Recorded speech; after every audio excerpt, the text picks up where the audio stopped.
नमस्कार, आप देख रहे हैं न्यूज जुनून सच दिखाने का। मैं हूं आपके साथ उन्नति भटनागर। बुलेटिन की शुरुआत बड़ी खबर के साथ। उत्तर प्रदेश में एसआईआर की फाइनल लिस्ट जारी हुई है। चुनाव आयोग ने प्रेस कॉन्फ्रेंस कर लिस्ट जारी की है। यूपी में अब 13 करोड़ 39 लाख से ज्यादा वोटर, तो यूपी में अब 6 करोड़ से ज्यादा महिला मतदाता।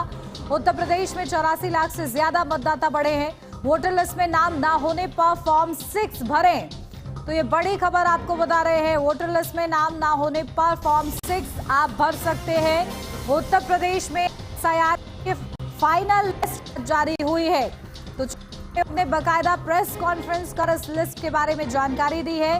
13 करोड़ 39 लाख वोटर करीब अब हैं उत्तर प्रदेश में, तो 84 लाख से ज्यादा मतदाता बढ़े हैं उत्तर प्रदेश में, और कई नाम कटे भी हैं। तो देखिए, इस लिस्ट पर ही चर्चा करेंगे, क्योंकि इस फाइनल लिस्ट का बेसब्री से इंतजार किया जा रहा था कि आखिर इस लिस्ट के जरिए क्या कुछ निकल कर सामने आता है। क्योंकि एसआईआर की प्रक्रिया चली और समय समय पर इस प्रक्रिया पर जहां सवाल भी उठाए गए, तो खामियों को लेकर सवाल उठाए गए, साथ ही साथ देरी को लेकर, क्योंकि टाइम भी एक्सटेंड किया गया।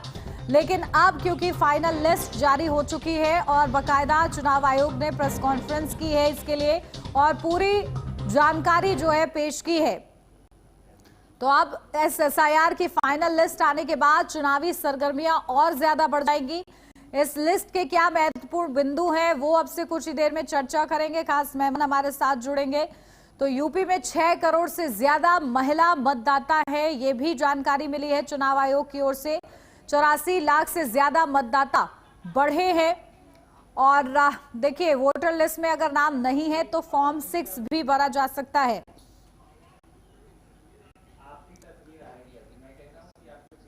तो यूपी में 13 करोड़ 39 लाख से ज्यादा वोटर अब, और देखिए इस लिस्ट में कुल मिलाकर आखिर क्या निकला, ये भी जानने का प्रयास इस चर्चा के जरिए होगा, क्योंकि इस लिस्ट का बेसब्री से इंतजार किया जा रहा था।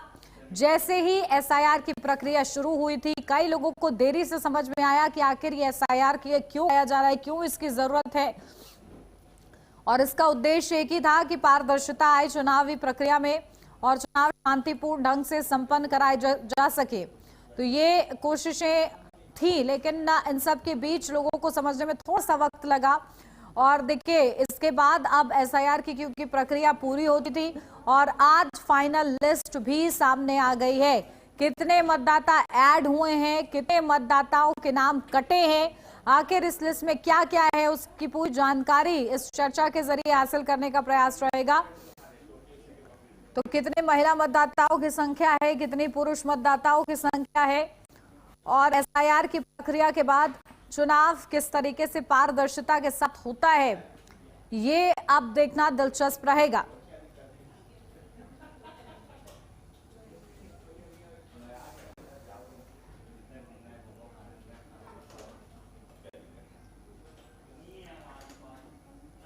तो देखिए, एसआईआर को लेकर आज फाइनल लिस्ट सामने आ गई है, और चलिए इसी पर चर्चा की शुरुआत करते हैं। खास मेहमान हमारे साथ जुड़ गए, सीधा आपको रूबरू कराती हूँ। हमारे साथ अविरल मलिक, नेता बीजेपी से जुड़ गए हैं। अविरल मलिक जी, बहुत स्वागत है आपका। डॉक्टर अशोक गुप्ता, नेता समाजवादी पार्टी से हमारे साथ जुड़ गए हैं। डॉक्टर अशोक गुप्ता जी, आपका भी बहुत स्वागत है। सुशील वकील, वरिष्ठ पत्रकार, हमारे साथ जुड़ गए हैं। सुशील वकील, बहुत स्वागत है। और शुरुआत सुशील वकील जी आप ही के साथ, क्योंकि ये फाइनल लिस्ट आज सामने आई है, जिसमें कई लोगों के नाम ऐड किए गए हैं, कईयों के वोट कटे भी हैं। ऐसे में इस प्रक्रिया पर क्योंकि समय समय पर सवाल उठाया गया था, लेकिन अब क्योंकि फाइनल लिस्ट है और इसी लिस्ट के साथ अब चुनावी सरगर्मियां तेज होती हुई। देखिए उन्नति जी, सबसे पहले जो इलेक्शन कमीशन है यूपी का और जो सेंट्रल इलेक्शन कमीशन है, दोनों बधाई के पात्र है कि 160 दिन उन्हें लगा दिए यूपी में ये प्रक्रिया पूरे करने की। 6 अप्रैल को 6 जनवरी को पहला जो इलेक्टोरल वोटर पब्लिश हो गया, उसमें बहुत सारे जो लोग नाम वगैरह नहीं था, तो वो उस पर नाराज हो गए। यहाँ तक कि सबसे जो शोर करने वाली पार्टी थी वो समाजवादी पार्टी थी। अखिलेश यादव जी ने पहले जबरदस्ती किया था कि ऐसा से हमारे वोटर कट जाएंगे, ये हो जाएगा, वो हो जाएगा। बाद में उन्हें स्टेटमेंट दिया हमारे को इससे कोई नुकसान नहीं हो जाएगा, नुकसान इससे बीजेपी को हो गया, उनके वोटर कट गए, तो वो सिलसिला वहीं बैठ गया। क्योंकि समाजवादी पार्टी जिनको यह था अपनी जगह संदेह कि हमारे वोटर कट जाएंगे, फाइनली क्या हुआ, उन्होंने अपने जितने भी ब्लॉक लेवल और या वर्कर्स वगैरह है उनको सक्रिय करके उनको ये हिदायत दी कि जो भी आपके एरिया में वोटर्स हैं जिनके नाम छूटे हुए हैं, आप घर घर जाके उनको सहायता करो ताकि ये सक्रिय प्रक्रिया पूरी हो जाए। तो देख लीजिए, ये 3 महीने तक जो इलेक्शन कमीशन, दूसरी इसमें एक अच्छी बात है, इलेक्शन कमीशन जो यूपी का, उन्होंने हर चीज़ में विपक्ष भी और जो भी political party UP Uttar Pradesh के, उनको एक कॉन्फिडेंस में लेके उनके साथ हर महीने मिल करके उनसे पूछा करते थे क्या करना है, कहाँ करना है। 2 बार जैसे पहले 6 फरवरी को होना था, या लिस्ट या लोगों को दिया था टाइम 1 महीने का, पूरी करो अपनी जो ये कमियां हैं। उसके बाद इसी को 6 मार्च तक बढ़ाया गया। ये भी जब पॉलिटिकल पार्टी के साथ फाइनल हो गया कि क्या करना चाहे, उन्होंने कहा एक टाइम 1 महीना और बढ़ा दो। उसके बाद भी जब बहुत सारे लोगों ने शिकायत की हमारे नाम नहीं कटेंगे, वो कटे हैं, तो फाइनली उन्होंने बढ़ा दिया 6 मार्च तक। 6 मार्च से अब हो गया 6 अप्रैल, आज फाइनल लिस्ट आ गया। तो अभी पता है, अभी लिस्ट पूरी तरह डिटेल्स नहीं आ गई, पता चलेगा पूरा कि क्या हुआ, तो कितने फाइनल कट गए, कितने हो गए। लेकिन एक चीज़ है जो बार बार इलेक्शन कमीशन ने लोगों से अपील है कि ये अपना वो वेबसाइट पर भी उन्होंने ये दे दिया एड्रेस वगैरह कस्टमर केयर वगैरह का, कि अगर कमियां अभी भी है उनको पूरी की जा सकती है। आप फॉर्म 6 भर दो, फॉर्म 7 भर दो, फॉर्म 8 भर दो। उसमें भी बहुत सारे लोगों ने भरे जिनके नाम ऐड हो गए, लेकिन बहुत सारे ऐसे हैं जिनका माता पिता से नाम नहीं मिलता था, फिर बाद में वो कंप्लीट नहीं कर सके फॉर्मेलिटी, उनके वोट कट भी गए। अब ये चीज़ 1-2 दिन में पता चलेगा, फाइनली शाम तक ही पता चलेगा कि कितने लोग कट गए, कितने आ गए। लेकिन एक चीज़, ये सारी प्रक्रिया किससे शुरू हो गया, हंगामा किससे हो गया कि इलेक्शन कमीशन ने पहले जो देखा, इसमें खाली 12 करोड़ 56 लाख था पहले ड्राफ्ट में, और जहाँ के जो 18 साल से ऊपर की आबादी यूपी में वो 16 करोड़ है।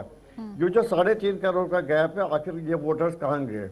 तो इलेक्शन कमीशन ने उस पर पूरा साझ लेके पूरी तरह उस पर कार्रवाई करके ये डिफरेंस जानने के लिए कि अगर आखिर 3.5 करोड़ वोटर जो हमारे यहाँ 18 साल से ऊपर है, ये क्यों रह गए, उसलिए उन्होंने काफ़ी परिश्रम किया कि जो लोग भी छूटे हुए हैं, जिनको कुछ प्रॉब्लम्स है, उनको कैसे जोड़ा जाए। तो उन्होंने बड़ी कामयाबी के साथ ये पूरा कर दिया। अब कुछ ही लोग ऐसे हैं, मेरे को लग रहा है कि ज़्यादा से 30 लाख से ज़्यादा लोग नहीं होंगे जिनके नाम छूटे होंगे। लेकिन अभी भी प्रक्रिया जारी है, अभी भी अभी इलेक्शन कमीशन अपील कर रहा है। जो भी किसी को अगर जेन्युइन केस है वो फिर भी अपील कर सकता है। बिल्कुल। और देखिए, अब क्योंकि प्रक्रिया संपन्न होने के साथ ही जो ये फाइनल लिस्ट सामने आई है, डॉक्टर अशोक गुप्ता जी, क्योंकि विपक्ष को लगातार इस पर आप लोग सवाल उठा रहे थे, ऐसे में अब इस लिस्ट आने के बाद क्या कहेंगे आप?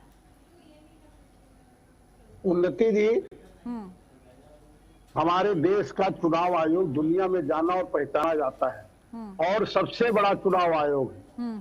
लेकिन जब से भारतीय जनता पार्टी की सरकार बनी है और इसके चुनाव अधिकारी हमारे राष्ट्रीय चुनाव अधिकारी बने हैं ज्ञानेश कुमार गुप्ता जी, तो ये तो चुनाव अधिकारी ना बन करके, ये चुनाव आयुक्त ना बन करके, ये भारतीय जनता पार्टी के बीएलए की तरह काम कर रहे हैं।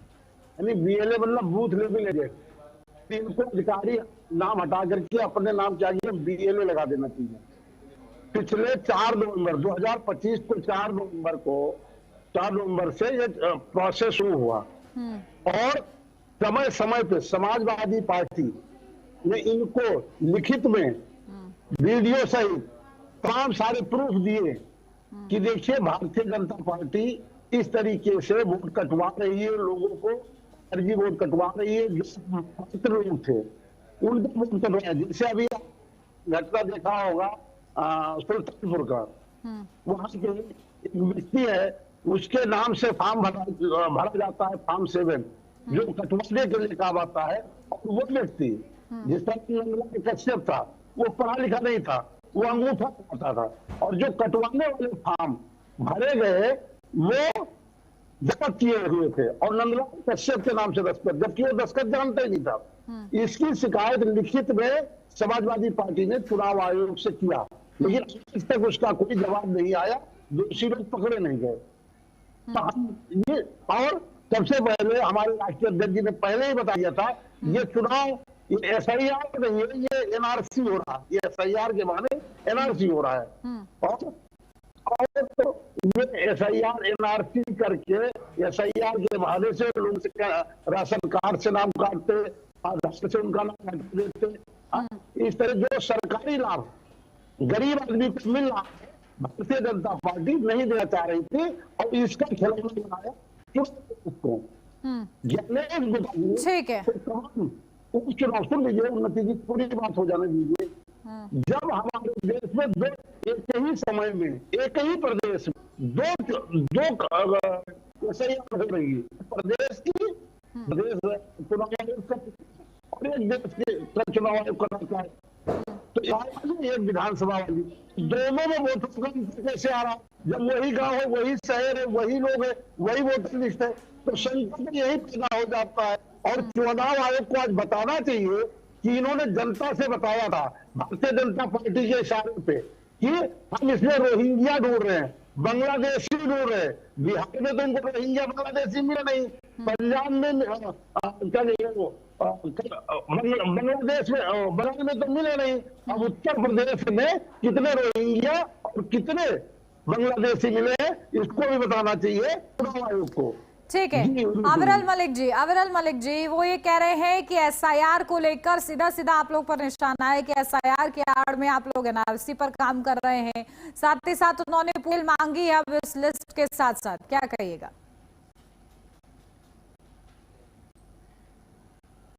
नहीं, देखिए, जहां तक विषय एक तरीके से SIR को NRC जोड़ दिए जाने का और इस प्रकार के सवाल करने का, मैं समझता हूँ इसमें कोई तथ्य, कोई लॉजिक इसलिए मौजूद। बात करी जाए SIR की, तो SIR क्या है वो बिल्कुल स्पष्ट है, वोटर लिस्ट को अपडेट करना और अपग्रेड करने का एक प्रकार से काम किया जा रहा है और उसका शुद्धिकरण हो रहा है। नंबर 2, जहां तक विषय एक तरीके से शुद्धिकरण की अगर बात करी जाए, इस देश में पहली बार नहीं हो रहा, इस मुल्क में 9वीं बार हो रहा है, इस चीज को भी याद रखा जाना चाहिए, इतिहास को याद रखना चाहिए।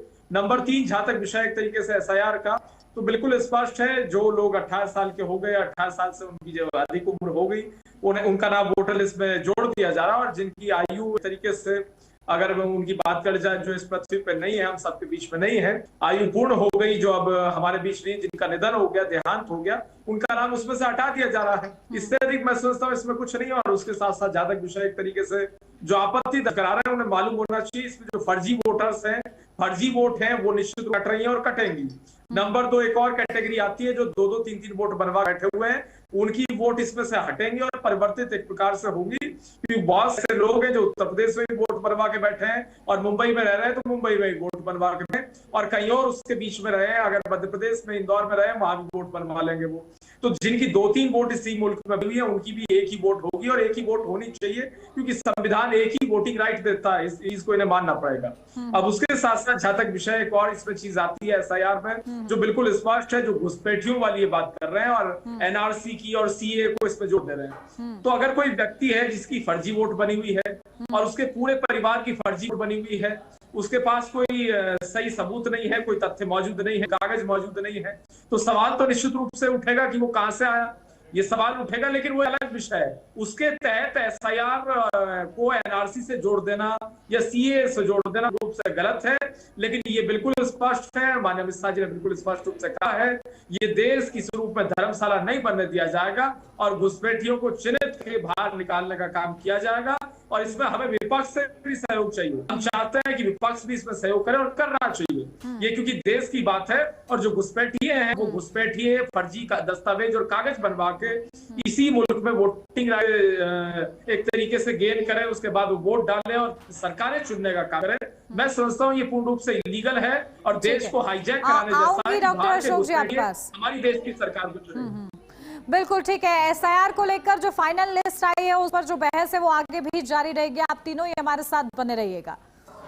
फिलहाल क्या रुक रहे हैं छोटे से ब्रेक के लिए, जल्द हाजिर होते हैं।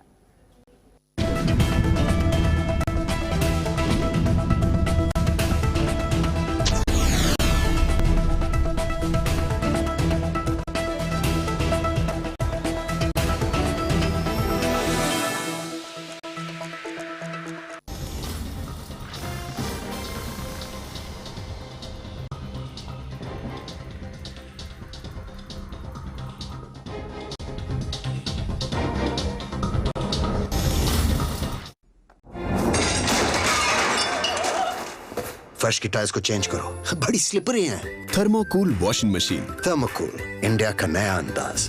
गोल्डी हिंग का तड़का लगे तो सभी दबा के खाते हैं। गोल्डी हिंग, कण कण में जान। आइसक्रीम खाओगी? जंगल में आइसक्रीम मिलती है। समर कूल रेफ्रिजरेटर, आप अपनी ड्यूटी निभाओ, ये अपनी ड्यूटी निभाए। समर कूल, लाइफ बनाए वंडरफुल।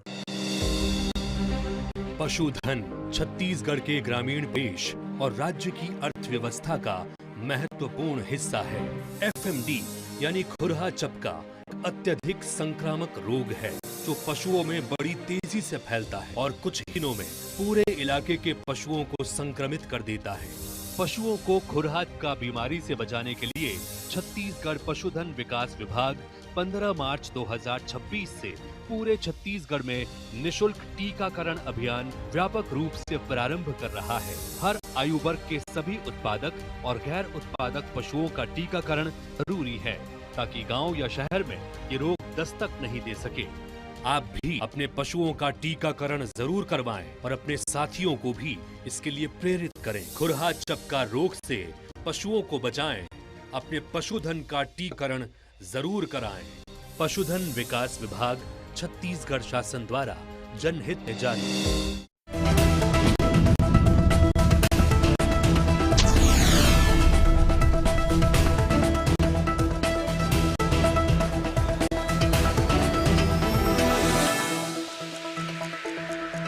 ब्रेक के बाद स्वागत है आपका। बढ़ते हैं आगे और लगातार चर्चा हो रही है क्योंकि एसआईआर की फाइनल लिस्ट उत्तर प्रदेश में सामने आई है। इस पर मेहमान हमारे साथ बने हुए हैं।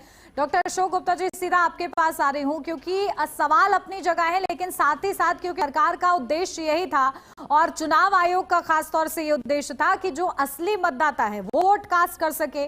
जो ऐसी लिस्ट, क्योंकि समय समय पर रिविजन की तो जरूरत होती है, पर ऐसे में आपको कहां पर ऐसी चूक लग रही है या क्या ऐसा वो फैक्ट है जिसके जरिए आप ये कह सकते हैं कि नहीं, एसआईआर की आड़ में कुछ और मंशा है? उन्नति जी, अभी भारतीय जनता पार्टी के साथी बड़े आसानी से कह रहे थे एसआईआर चाहिए और होना चाहिए। मैं भी कह रहा हूँ होना चाहिए, लेकिन उन्होंने कहा फर्जी बताइए बताइए, जब फर्जी मतदाता से ये सरकार नहीं है तो सरकार भी फर्जी है। और अभी इनके में मिल्कीपुर में उपचुनाव हुआ था, तो क्या इनकी पुलिस पिस्टल उठा करके जो क्या फर्जी वोटर थे? चारों से भी लगा के गड्ढा खोद दिया गया कि उसमें वोट डाला, तो क्या फर्जी वोटर थे? उनको न्याय कौन देगा? उनको वोट का तो सरकार अपने पिछले उपचुनाव में और सुना कि पुलिस वाले कपड़े करके वोट डाल रहे थे, तो वो फर्जी वोटर नहीं है। तो फिर जनता पार्टी जनता के हक को अधिकार छीनने के लिए वोटर लिस्ट से नाम का रही है, उनका नाम हटा रही है। इनका मनसा साफ नहीं है। वोटर लिस्ट का रिवीजन रही एसआईआर की तो 5-6 नाम लिखने का नाम कटवाने का। जनता का अधिकार छीनना चाह रही है क्या भारतीय जनता पार्टी? अविरल मलिक जी, आपकी ऑडियो भी ब्रेक हो रही है। डॉक्टर अशोक गुप्ता जी, आती हूँ आपके पास इत्मीनान से। अविरल मलिक जी, जल्दी से इस पर काउंटर। देखिए, जिस प्रकार की अशोक गुप्ता जी बात कर रहे हैं, सवाल कर रहे हैं, निश्चित रूप से सवाल का अधिकार है, सवाल ही कर सकते हैं। लेकिन अशोक गुप्ता जी, अगर बात कर ली जाए धरातल की, स्पष्ट है अगर कोई वोट है, कोई सही वोट है, तो अगर वो कटता है तो निश्चित रूप से उसका जुड़ेगा। मैं पूछ रहा है जिसको करके रहते वो असली वोट नकली वोट, बिल्कुल आपकी बात समझ गया। अशोक गुप्ता जी, आ रही हूँ आपके पास, आ रही हूँ आपके पास। अविरल मलिक जी, अगर किसी का ओरिजिनल वोट कटेगा तो निश्चित रूप से उसका जुड़ेगा, फर्जी वोटर होगा तो उसका वोट कटेगा। और ये चुनाव आयोग करता है, भारतीय जनता पार्टी नहीं करती है। अशोक जी, ये चुनाव आयोग करता है, भारतीय जनता पार्टी नहीं करती है। अगर पॉलिटिकल पार्टी है, आप भी जानते होंगे इस चीज को, भारतीय जनता पार्टी एक पॉलिटिकल पार्टी है। भारतीय जनता पार्टी चुनाव आयोग नहीं है। और जब जहां से विपक्ष हार जाता है, वहां इलेक्शन कमीशन पे भी सवाल खड़े कर देता है, ईवीएम पे भी सवाल खड़े कर देता है, तमाम सारे सवाल खड़े कर दिए जाते हैं। तो मैं सब गलत है, आधार है, जिसका की कोई लॉजिक नहीं। नहीं, देखिए अशोक जी, मैं आपका नहीं बोल रहा था, मैं आपके बीच में ज्ञानेश कुमार को क्यों नहीं दिया जाए? देखिए अशोक जी, ज्ञानेश कुमार जी को छोड़ दीजिए। ज्ञानेश कुमार जी से पहले जो थे उनसे भी आपकी आपत्ति। ज्ञानेश को नहीं, देखिए ये बहुत हास्यास्पद ये विषय है जो आप बनाने का प्रयास कर रहे हैं। इसमें कुछ नहीं रखा है। गांव गरीब की बात करिए, बात करिए, रोजगार की बात करिए। नहीं डॉक्टर अशोक जी, अगर आप लोग को ऐसा लग रहा है खामी है, कौन से चक्कर में पड़े? सुनिए ना डॉक्टर अशोक जी, अगर लग रहा है कि इसमें कुछ गलत हो रहा है और चुनाव में इसके साथ प्रवेश नहीं करना चाहिए, तो कहीं ना कहीं आप लोग को रुख करना चाहिए कोर्ट कभी। क्वेश्चन पूछा जाए, कौन से जवाब मिलेगी?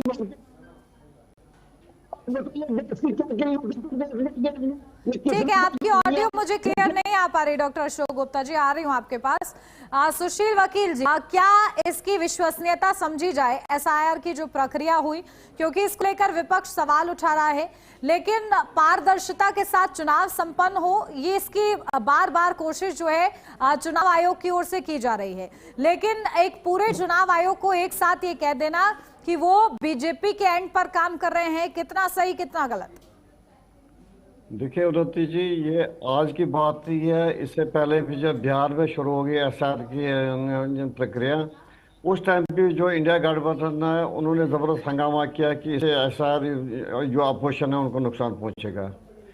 वही चीज़ आज, और उन्होंने भी उस टाइम ये सारे जो इल्ज़ाम लगा दिया वो लगा दिए chief election commissioner Gyaneshwar Kumar ji पे। लेकिन उसके बाद भी कोर्ट वगैरह में भी गए, सुप्रीम कोर्ट में गए, सुप्रीम कोर्ट ने भी ये माना कि उन्होंने कहा दिया कि एसआईआर की प्रक्रिया नॉर्मल है। हालांकि उसमें अगर वो आधार कार्ड वगैरह एक दो इश्यूज थे, उन्होंने कहा था इनको भी इंक्लूड कर दो। लेकिन यूपी में भी जो है ये कोई नई बात नहीं है। ये जो एसआईआर की प्रक्रिया है, इससे पता चलेगा सीधे कि कौन से हो सकता है कुछ वोट जेन्युइन वोटर्स है जो छूट गए या छोड़ गए हो गए, इसमें जो वोट नहीं बना आज तक, क्या उनका हक नहीं है कि वो वोटर लिस्ट में आ जाए? और पहली बार ये बाद में प्रक्रिया नहीं हो रही है, इससे पहले भी बहुत बार प्रक्रिया 2003 तक भी हुई, बहुत गैप रहा था, तब से ये प्रक्रिया पूरी नहीं हुई। अब यूपी में अगर हो गए, खाली जो एक चीज है, जो पार्टी थोड़ा बहुत कमजोर पड़ती है, कुछ पड़ती है, उसको हर चीज में आशंका हो जाती है। अब जैसे पहले अखिलेश यादव जी ने कहा कि देखो जी ये जो प्रक्रिया है खाली मुसलमानों को और ये यादवों को काटने की कोशिश हो रही है। उसके बाद आगे कि उन्होंने एक दे दिया एग्जाम्पल, गोसी कॉलोनी जो पार्लियामेंट्री कॉन्स्टिट्यूंसी है उसमें 20,000 वोटों को डिलीट किया गया। उसके बाद आ गया 104 सीटें जो यूपी में, जहां बीजेपी और समाजवादी पार्टी में मार्जिन कम रहा, इसकी वजह से वो जो मार्जिन है वो पूरा हो जाएगा, बीजेपी वहां पहुंच जाएगी। ये जो सारी चीजें, ये संदेह है, अभी तक भी ये पता नहीं चला जो वोट कट जाएंगे 30 लाख हो या कुछ हो। बिल्कुल, देखिए अब क्योंकि 27 में चुनाव नजदीक है और ऐसे में अब इस लिस्ट के बाद अमूमन ये समझा जा रहा है कि यकीनन, क्योंकि अब आने वाले समय में और ज्यादा चुनावी सरगर्मियां बढ़ेंगी। ठीक है, माफी चाहूंगी अशोक जी, अब वक्त नहीं है मेरे पास, वरना आती है आपके पास। बहुत शुक्रिया आप तीनों का हमारे साथ इस चर्चा में जुड़ने के लिए। और इसी के साथ इस चर्चा मेरे साथ बस इतना ही। खबरों का सिलसिला आगे भी जारी रहेगा। आप देखते रहिए HNN न्यूज, जुनून सच दिखाने का। और जाते जाते एक नजर मौसम के हाल पर। और अब एक नजर डालेंगे मौसम के हाल पर। Thiruvananthapuram 32 degree Celsius temperature record किया गया है। Goa 33 degree Celsius, Pune 36 degree Celsius temperature record किया गया है। Mumbai 31 degree Celsius temperature, Nagpur 37 degree Celsius temperature record किया गया है। भोपाल में 33 डिग्री सेल्सियस टेम्परेचर है। Ahmedabad 38 degree Celsius temperature record किया गया है। Jaipur 32 degree Celsius temperature record किया गया है। Delhi 30 degree Celsius temperature record किया गया है। Chandigarh 27 degree Celsius, Amritsar 28 degree Celsius temperature record किया गया है। Srinagar 16 degree Celsius temperature record किया गया है। Lucknow 31 degree Celsius temperature record किया गया है। पटना 32 डिग्री सेल्सियस, और गुवाहाटी का जिक्र किया जाए तो 26 degree Celsius, Kolkata 33 degree Celsius, और इसी के साथ Bhubaneswar 34 degree Celsius temperature record किया गया है। Hyderabad 36 degree Celsius, Bangalore 35 degree Celsius temperature record किया गया है। Chennai 33 degree Celsius temperature record किया गया है।